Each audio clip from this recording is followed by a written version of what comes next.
here, Blake," said Charlie Penwin, speaking with much authority. "Mrs. Penwin is nervous about the dog.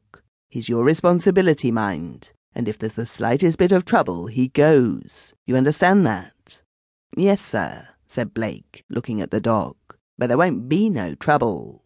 "That's a ridiculous thing to say," remarked Mrs. Penwin sharply, looking up from her note.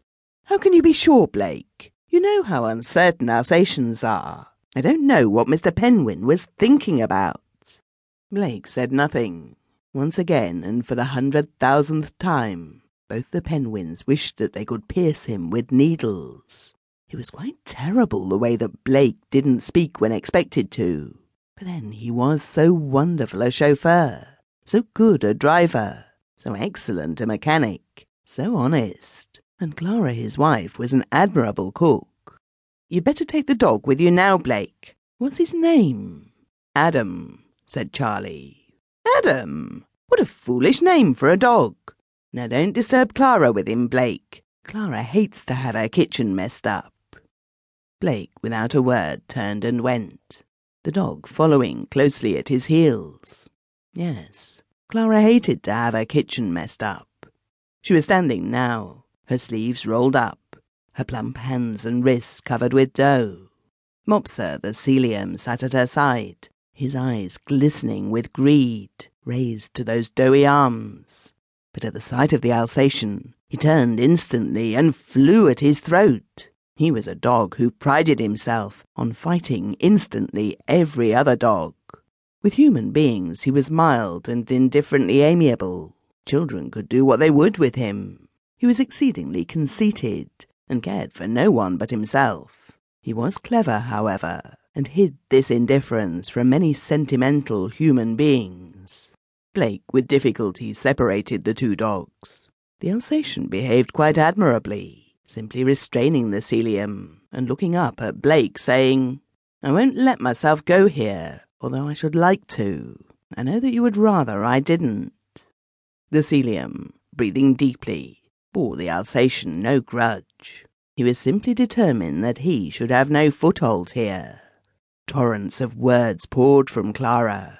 She had always as much to say as her husband had little. She said the same thing many times over, as though she had an idiot to deal with.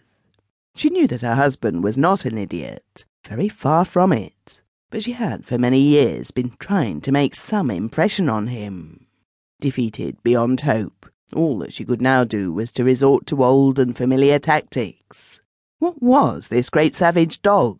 Where had he come from? Surely the mistress didn't approve, and she wouldn't have the kitchen messed up, not for anybody.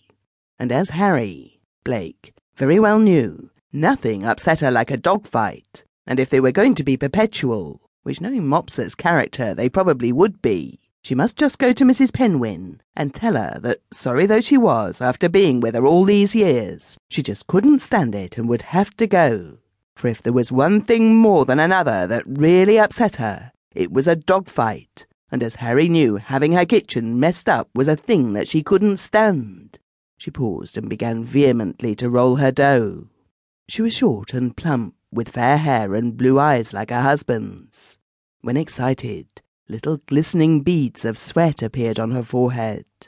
No one in this world knew whether Blake was fond of her or no.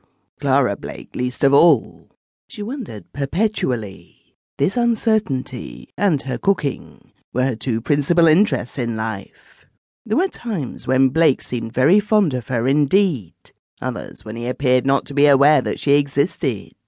All he said now was, "The dog won't be no trouble," then went out, the dog at his heels. The Sealyham thought for a moment that he would follow him, then, with a little sniff of greed, settled himself down again at Clara Blake's feet.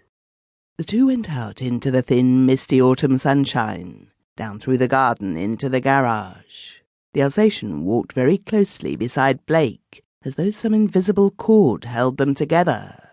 All his life, now 2 years in length, it had been his instant principle to attach himself to somebody, for in this curious world where he was, not his natural world at all, every breath, every movement, rustle of wind, sound of voices, patter of rain.